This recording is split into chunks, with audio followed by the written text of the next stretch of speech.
어둠이 깔리기 시작한 코살라 왕국의 숲 가장자리. 한 사내가 거친 숨을 몰아쉬며 달리고 있었다. 목에 걸린 기괴한 목걸이가 덜커덕거렸다. 마른 손가락들이 달린 그 목걸이는 바람에 실려 온 마을로 죽음의 소식을 전했다. 사람들은 그의 이름만 들어도 집 안으로 숨었다. 앙굴리말라, 손가락 목걸이를 한 자. 하지만 오늘 그의 달리기는 평소와 달랐다. 앞서 걷는 한 사문을 따라잡으려 온 힘을 다해 달렸지만 이상하게도 그 거리는 좁혀지지 않았다. 고요히 걷는 그 사문의 발걸음이 마치 바람처럼 빨랐다. 서라! 앙굴리말라의 외침이 숲을 울렸다. 그때 사문이 돌아섰다. 그리고 한마디가 떨어졌다. 나는 이미 멈추었노라. 멈추지 못한 것은 그대의 마음이다. 코살라 왕국 사위성 근처 상인들이 모여 있었다. 그 길로는 절대 가지 마라. 노파가 떨리는 목소리로 말했다. 왜요? 젊은 장사꾼이 물었다. 그 이름이 나오자 모두가 침묵했다. 한 아이가 어머니 치마폭에 얼굴을 묻었다. 마지막 자리가 비었다던데. 누군가 속삭였다. 쉿. 그 이름을 입에 올리지 마. 마을은 공포에 질려 있었다. 길에서 사라진 사람들, 돌아오지 않는 가족들, 그리고 가끔씩 발견되는 끔찍한 흔적들, 모두가 알고 있었다. 숲에는 악마가 살고 있다고. 목걸이의 마지막 빈자리, 목걸이를 만지며 중얼거렸다. 빈자리가 하나, 마지막 한 칸만 채우면. 그의 손이 떨렸다. 갑자기 어린 시절의 기억이 스쳐 지나갔다. 어머니의 따뜻한 목소리가 들려왔다. 아힘사카야, 공부는 잘 되니? 아힘사카, 해를 끼치지 않는 자라는 뜻의 그의 본명. 탁실라 대학에서 가장 뛰어난 학생이었던 그는 500명의 제자 중 최고였다. 스승은 그를 아꼈다. 아니, 처음에는 그랬다. 하지만 다른 제자들의 시기와 질투가 시작되었다. 거짓 소문들, 모함, 그리고 스승의 분노. 1000개의 손가락을 가져오라. 그것이 내 마지막 수액이다. 스승의 명령은 절대적이었다. 그것이 파멸의 길인 줄 알면서도 아임사카는 순종했다. 인정받고 싶었다. 버림받고 싶지 않았다. 첫 번째는 가장 어려웠다. 숲길을 걷던 행인. 그의 눈에는 아내와 아이를 기다리는 아버지의 모습이 보였다. 앙굴리말라의 손이 떨렸다. 그러나 스승의 명령이 귓가에 울렸다. 칼이 떨어졌다. 숲속이 정적에 잠겼다. 그리고 목걸이에 하나를 더했다. 그날 밤 그는 울었다. 하지만 두 번째부터는 달랐다. 마음이 굳어졌다. 아니, 마비되었다. 더 이상 그들의 얼굴을 보지 않았다. 단지 빈자리만 보았다. 오늘도 달려야 한다. 달리면 두려움이 멈출까? 그는 매일 밤 같은 독백을 반복했다. 하지만 두려움은 멈추지 않았다. 오히려 더 깊어졌다. 칭송을 얻으려 할수록 비난만 쌓였고 외로움은 더욱 깊어졌다. 저 아이, 어려선 인사도 곱게 했지. 한 노인이 멀리서 앙굴리말라를 보며 한숨을 쉬었다. 그 역시 아임사카를 기억하고 있었다. 총명하고 예의 바른 청년. 그가 어떻게 이런 괴물이 되었을까? 앙굴리말라는 그 시선을 느꼈다. 하지만 이미 돌이킬 수 없는 길이었다. 칭송이 내 상처를 덮어줄까? 아니면 상처가 칭송을 삼킬까? 그의 독백에는 답이 없었다. 오직 숲의 바람 소리만이 그를 위로했다. 목걸이의 마지막 빈자리. 이제 한 명만 더 있으면 된다. 앙굴리말라는 숲길을 배회했다. 오늘도 희생자를 찾고 있었다. 그때 멀리서 한 사문이 걸어오는 것이 보였다. 노란 가사를 입은 사문. 그는 천천히 하지만 확고한 걸음으로 다가왔다. 앙굴리말라의 눈이 번뜩였다. 마지막 희생자다. 서라. 앙굴리말라가 달려들었다. 평소처럼 빠르게, 아니, 평소보다 더 빠르게. 하지만 이상했다. 분명 사무는 천천히 걷고 있는데 거리가 좁혀지지 않았다. 앙굴리말라는 더욱 빠르게 달렸다.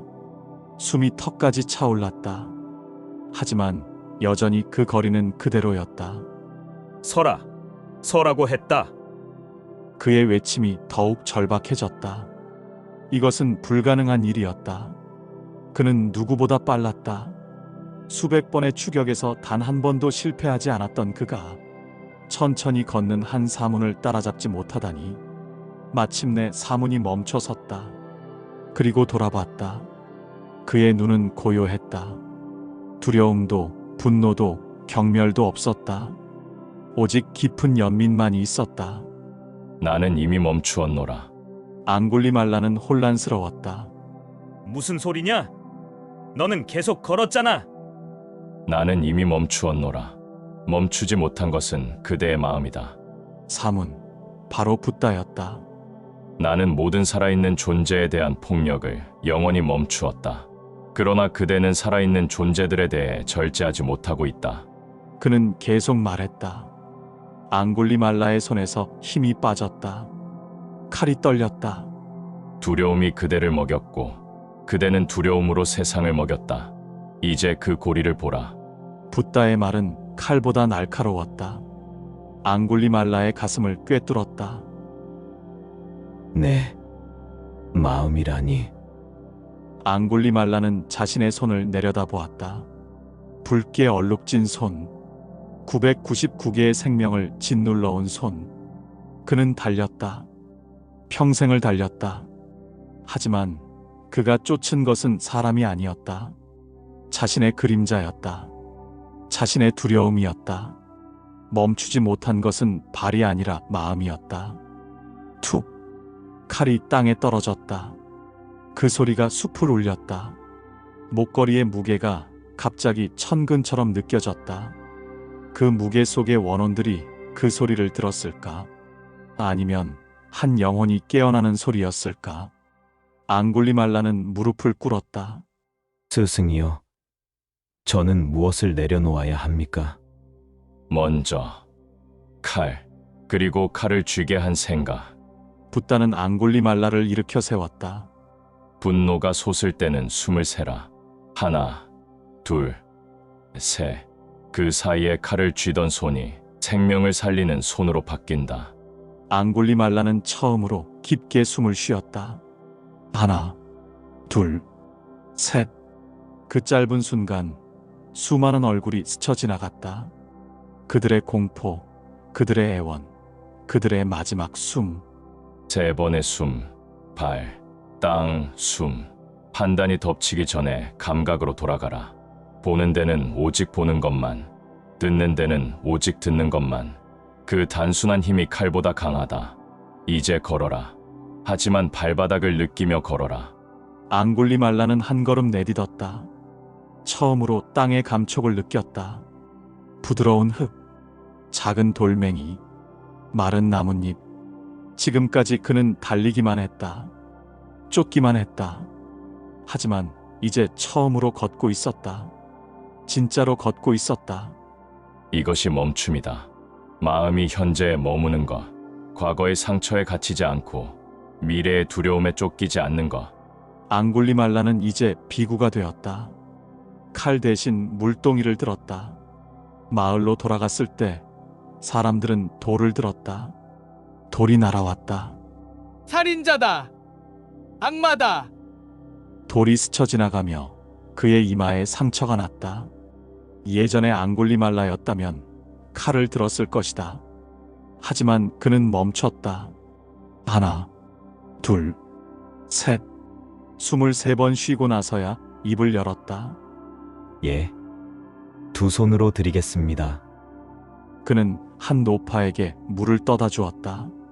노파는 떨리는 손으로 물을 받았다. 날마다 앙굴리말라는 같은 일을 반복했다. 물을 깃고 나눴다. 쓰러진 이를 부축했다. 상처를 씻어주었다. 제가 망친 시간을 어떻게 갚을 수 있습니까? 그가 붓다에게 물었다. 돌이킬 수 없는 일은 많다. 하지만 지금부터라도 바로잡으려는 마음은 늘 새롭다. 업은 누가 찍어준 낙인이 아니었다. 내가 지금 여기서 어떤 마음을 쓰느냐에 달려 있었다. 어제가 거칠었다면 오늘은 조금 더 다정하면 되는 것이었다. 처음 몇 달은 지옥 같았다. 매일 돌팔매를 맞았다. 욕설을 들었다. 침을 뱉는 사람도 있었다. 하지만 앙굴리말라는 견뎠다. 아니, 받아들였다. 그것이 자신이 져야 할 업보임을 알았다. 어느 날 한 아이가 넘어졌다. 무릎에서 피가 났다. 앙굴리말라가 다가가자 아이의 아버지가 소리쳤다. 가까이 오지 마. 하지만 아이가 말했다. 아버지, 저 사람 무섭지 않아. 작은 변화였다. 하지만 시작이었다. 어느 날 난산으로 고통받는 임산부가 있었다. 사람들이 앙굴리말라에게 왔다. 당신이 축복을 해주면 혹시 앙굴리말라는 망설였다. 살인자인 자신이 무슨 축복을 할 수 있단 말인가. 하지만 붓다가 가르쳐준 진실의 말이 있었다. 자매여, 내가 성스러운 삶으로 다시 태어난 뒤로는 고의로 어떤 생명도 해치지 않았노라.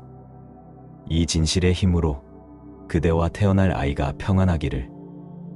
기적이 일어났다. 아이가 무사히 태어났다. 사람들이 처음으로 그를 다른 눈으로 보기 시작했다. 길은 길고 물은 무겁지. 노파가 말했다. 앙굴리말라는 합장했다. 제가 덜겠습니다. 노파는 아무 말 없이 물동이를 내려놓았다. 그리고 작은 빵 한 조각을 건넸다. 용서는 끝이 아니라 새로운 관계의 시작이었다. 그 길은 오래 걸렸고 시간이 필요했다. 그러나 오늘의 작은 손길이 내일의 작은 미소로 이어졌다. 업은 과거에 머무는 것이 아니라 지금 이 순간에도 새롭게 쓰이고 있었다. 앙굴리말라는 다시 그 숲길을 지났다. 처음 칼을 떨어뜨렸던 그 자리, 그곳에 작은 새싹이 돋아 있었다. 나는 이제 칼이 아니라 숨을 새고 산다. 그 마음은 평온했다. 더 이상 두려움에 쫓기지 않았다. 오늘도 23번 고르고 도움을 한 번 베푼다. 그렇게 이어지는 날들이 작은 물방울처럼 투명하게 쌓여갔다. 앙굴리말라는 노인이 되었다. 머리는 백발이 되었고 허리는 굽었다. 하지만 그의 걸음은 여전히 단단했다. 마을 사람들은 이제 그를 스님이라 불렀다. 아이들은 그에게 꽃을 가져왔다. 한 젊은이가 물었다. 스님, 과거를 후회하십니까? 앙굴리말라는 미소 지었다.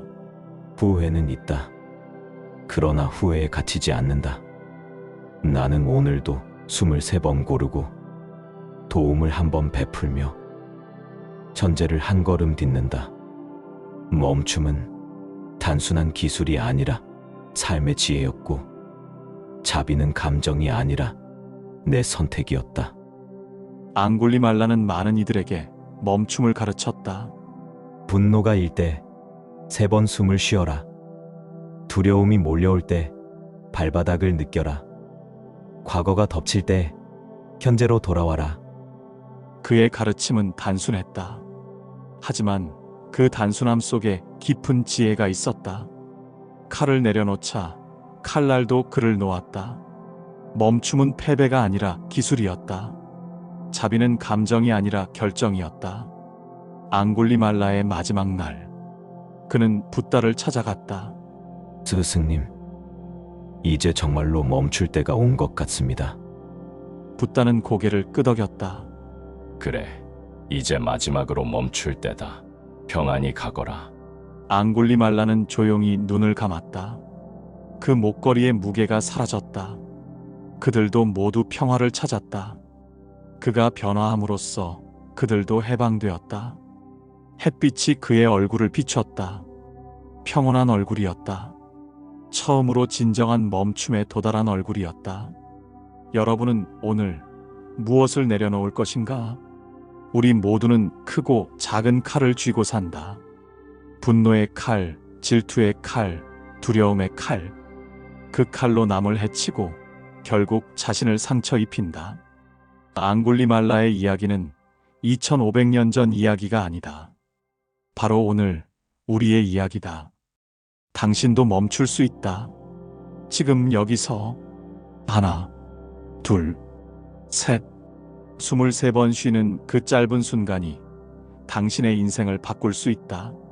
어제의 나를 바꿀 수는 없지만 오늘의 숨, 오늘의 발자국, 오늘의 한 줌 선행은 바꿀 수 있다. 그렇게 업은 새로 쓰인다. 칼을 내려놓는 순간 당신은 자유로워진다. 여러분의 이야기를 들려주세요. 오늘 내려놓은 것이 있다면, 작은 멈춤을 실천했다면 댓글로 나눠주세요. 부담 갖지 마시고 그저 한 줄이라도 좋습니다. 우리는 모두 길 위의 동행자입니다. 이 이야기가 마음에 와닿으셨다면 좋아요와 구독 부탁드립니다. 다음에는 더 깊은 이야기로 찾아뵙겠습니다. 고맙습니다.